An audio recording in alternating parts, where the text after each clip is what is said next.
Hi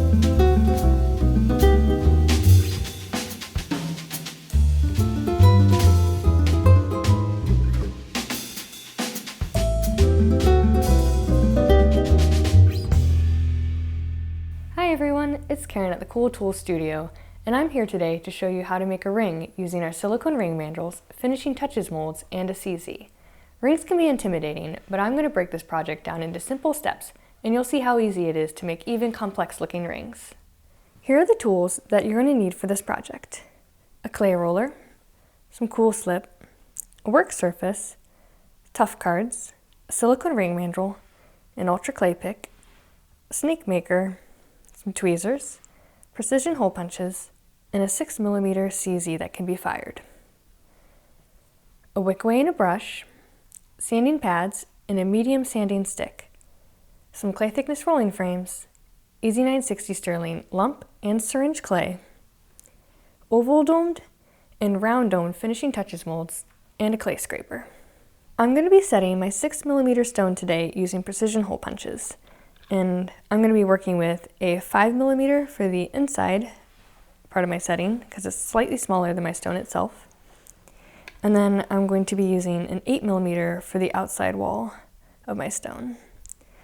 But before we get to that, we need to establish how high our setting needs to be. And this is a trick that I picked up from Lizelle. And you want to make sure that when the snake maker is on top of the rolling frames, that your stone doesn't move. So if I were to take this 2mm off, the stone moves. So that's not deep enough. So I'm putting this back on, and now I know that my setting will be deep enough. So for my 6mm stone, I've got an 8 cards thickness, a 6 cards thickness, and a 2 cards thickness frame. So now I'm going to grab my clay, and it's best to use fresh clay when you're making these bezels. It's got a little ball here. And I'm going to use my snake maker to flatten it out into a nice level patty. So now I'm going to cut the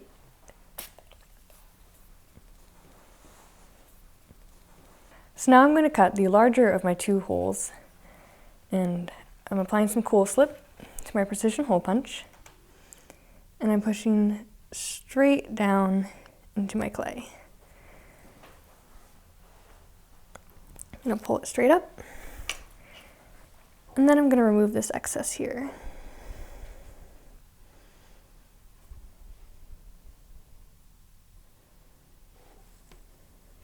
At this point, I'm going to bring in a tough card. That way it'll be easier for me to move it off to dry without distorting the shape. I'm going to bring these guys back, and now I'm going to cut the inside my bezel. Again, prepping with some cool slip, looking for it to be about center and pushing straight down. So now I kind of gently try to position my hands equally around the kind of donut that I guess I'm making and gently pull it down.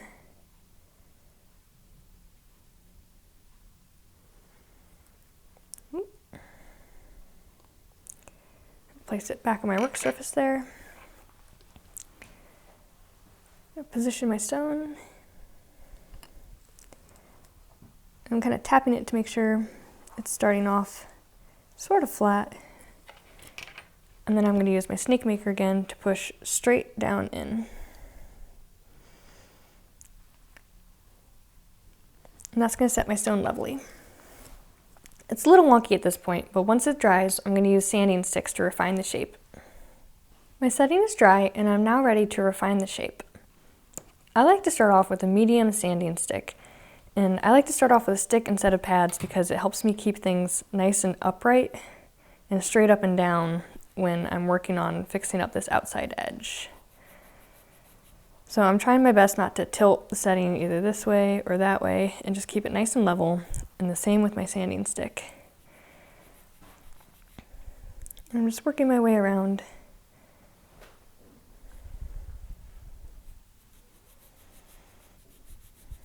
And I really like using these black tough cards while I'm sanding because you can already see all the dust that I'm going to get to collect and reclaim.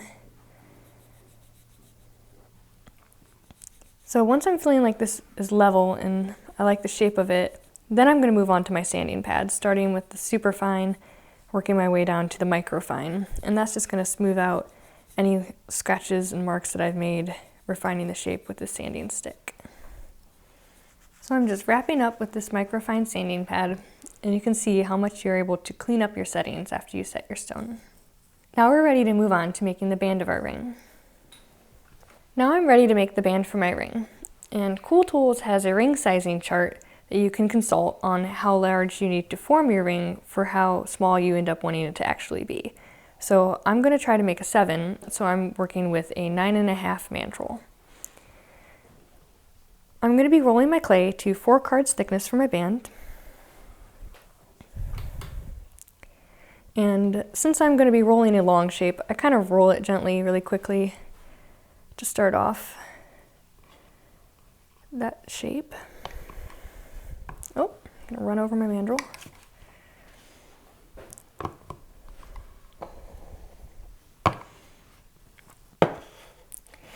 And I'm going to be cutting my band to be about 1 square thick. I really love using these grids on my frames to determine how wide my piece is going to be.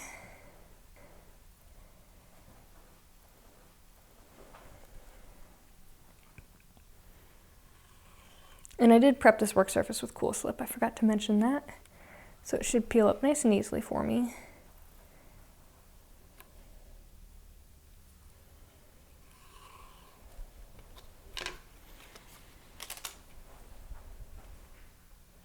I'm going to take these off to the side, put them back in the clay hydrator to keep them nice and moist.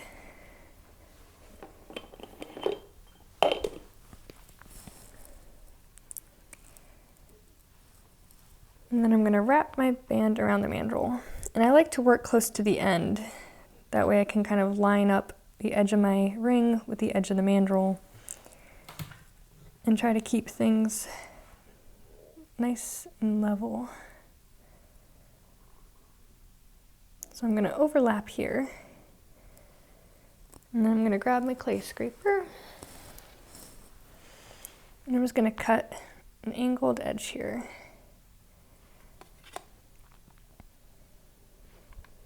I'm going to peel this away really quick to remove the excess clay underneath there.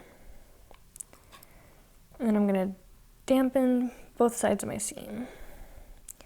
And I really love these silicone ring mandrels, because once this clay has dried, it's going to slide right off, and they have enough give to them that your ring doesn't crack while it shrinks and dries. They have completely changed the way that I make rings. I'm going to go back and forth on the seam, kind of evening things out.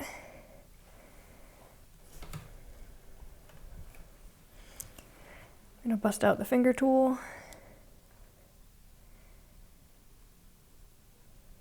And once this dries, if you can still see your seam, you can come back in and add some syringe. Before I set this off to dry, I'm going to punch a hole in my band. And this is where the setting is going to end up being positioned, and that's just going to allow extra light to come through and help the stone sparkle. So I'm working with the 4mm punch here, and I prepped it with Cool Slip. And I'm just looking for about middle of the band here. I'm going to push straight down, twist, and pull up.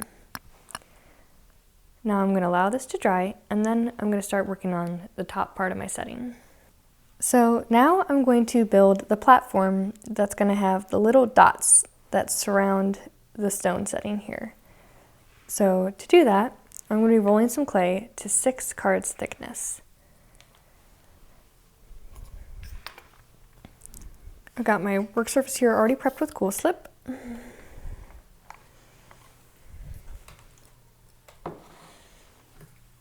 And now I'm going to be punching a 5mm hole somewhere around the middle here.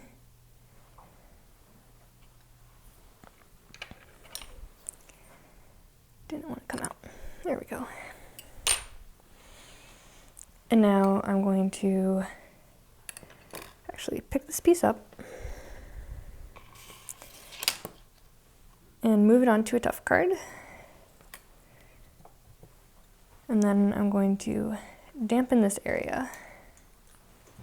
And since I want my setting to be kind of inset into this clay and I want the dots to be up higher on my setting,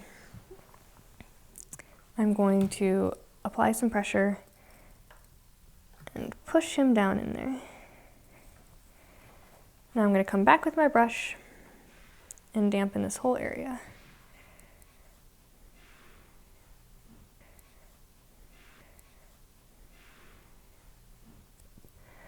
So that's just going to bring the dots a little higher up on my setting than they would look if I just floated the setting on top of my clay sheet. I have some little dots here that I've made using our round domed finishing touches molds, and I'm going to be using tweezers to pick them up and position them on my piece. We have a whole video that walks you through how to use these finishing touches molds if you're not familiar with them yet. So I'm just picking up my dots and placing them as close as I can to the outside edge of my bezel there.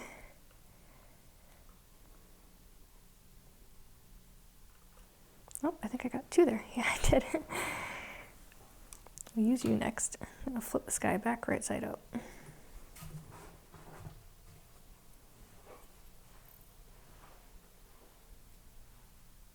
There we go. Scoot him back where he's supposed to be.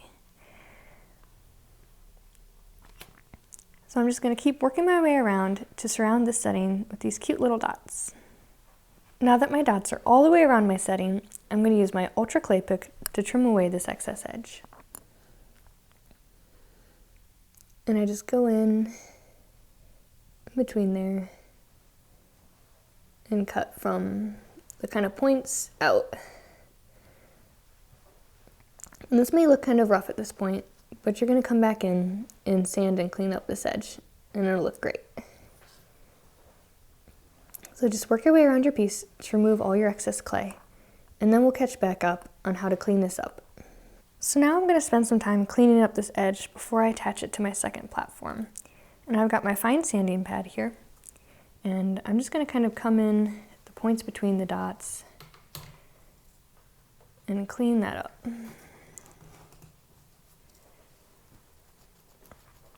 And I'm just going to work my way around doing this.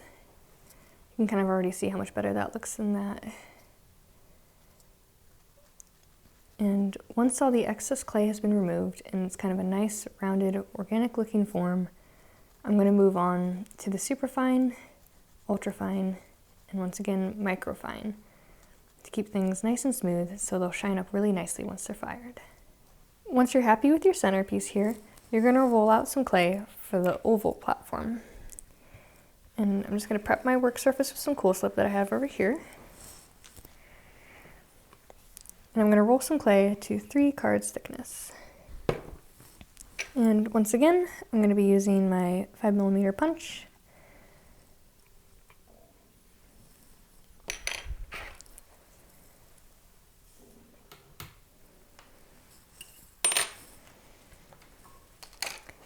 At this point, I'm going to move on to a tough card. I'm going to dampen the surface.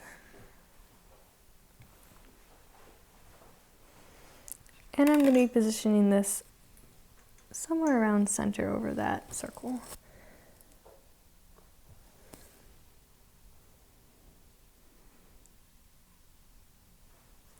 I'm actually going to kind of peel this up and check.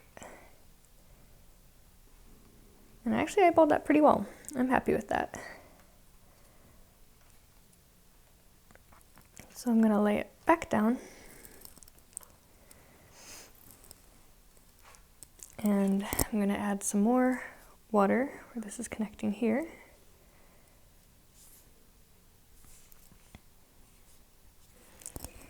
And now I'm ready to start placing my oval finishing touches. And I like to start off on either side with the largest. And I kind of tuck them in a little bit. So now I'm going to take this one, go across to the other side.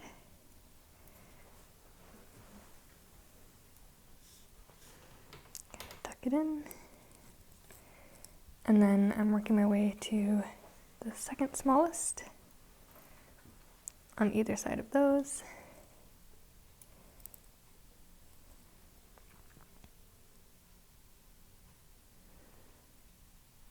I'm kind of angling the ovals some, so they're kind of pointing in where they connect with the circles here.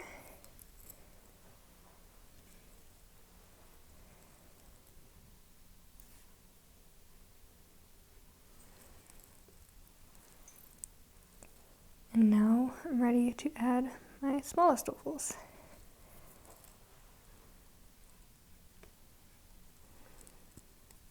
He's upside down. These take a little bit of finesse. They're so small. But I really love the way they help you kind of finish a piece and add some detail. So I'm just applying water to my ovals in the back plate just to really solidify that connection there.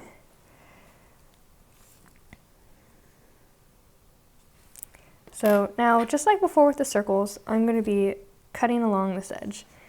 And just like before, I kind of like to start in the valleys of my curved shapes, because I find that if you just keep going, you kind of build up this edge that you end up dragging into those corners. So I'm just going to follow this outline and then save all this clay for another project and allow this to dry so I can join it to my ring band. Once you finish sanding, you're ready to attach this piece to the band on your ring. So just like before, I'm going to start off by dampening both pieces with some water. And I'm just going to tack it first, and then I'm going to allow it to dry, and then I'm going to come back and reinforce with Syringe. But I find that if I dive right in with Syringe, I'm likely to accidentally nudge my piece, and it won't be positioned how I want it anymore.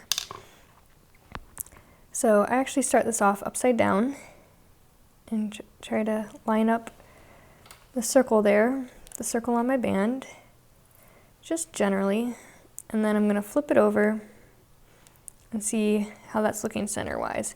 It's a little crooked, so I'm just going to rotate it that way some. So now if you have a mandrel stand, it's a great opportunity to place your ring back onto your mandrel and then use the mandrel stand and allow this piece to dry. So I'm sliding it on, and then it kind of leaned that way a little bit, so I'm going to apply some pressure here. And now I'm going to leave this to dry. So now that my ring is tacked to this top piece, I'm going to come in and reinforce that joint with Syringe. So before I add my Syringe, I like to lightly dampen my clay.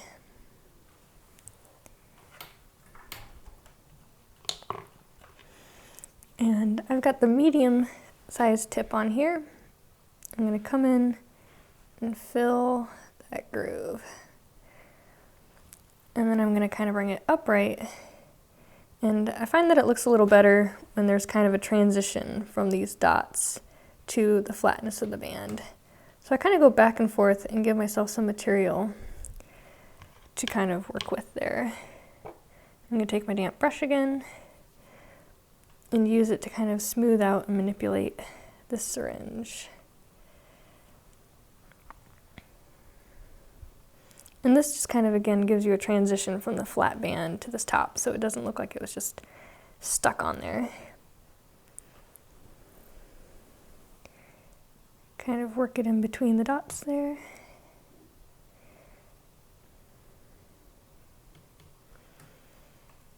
And then again, kind of transition it out here.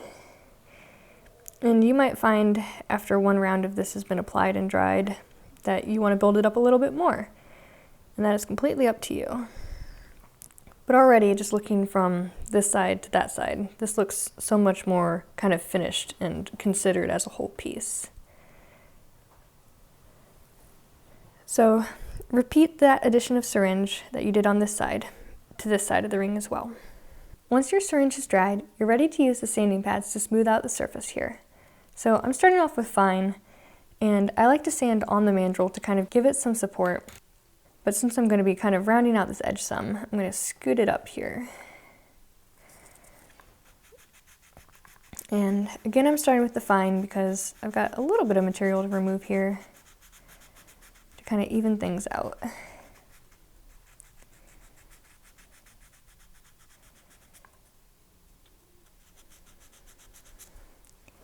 I'm kind of going to round it this way.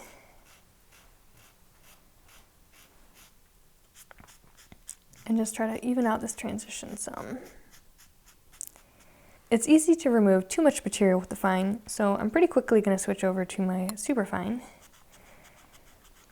And again, I'm just kind of evening out this area and making the transition from band to this beautiful setting a little more smooth. Once I'm satisfied with the superfine, I'll work my way to the ultrafine and finally the microfine. Once you've cleaned this up some, you may decide that you want to add a little bit more syringe, or you might just be happy with how it looks.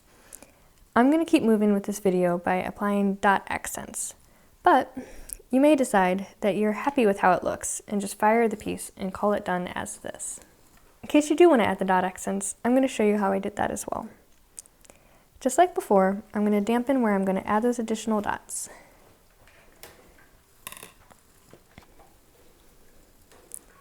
And I've got some dots that I've already made using our finishing touches molds.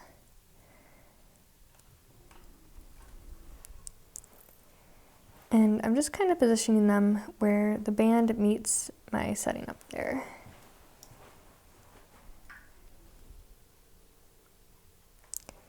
I'm going to start off by putting 3 at the top of the band there.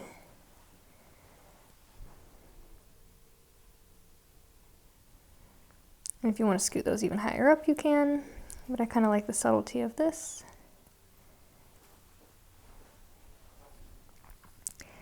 And then I'm going to kind of taper this down by going to 2. And then finally, just put 1.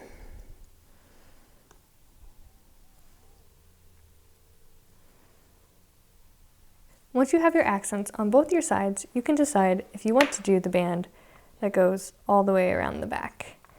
And just really quickly, if you do decide to do that, I just grab a pencil and kind of go back and forth, giving myself a general line to follow. So I'll flip, come back on this side, generally down halfway.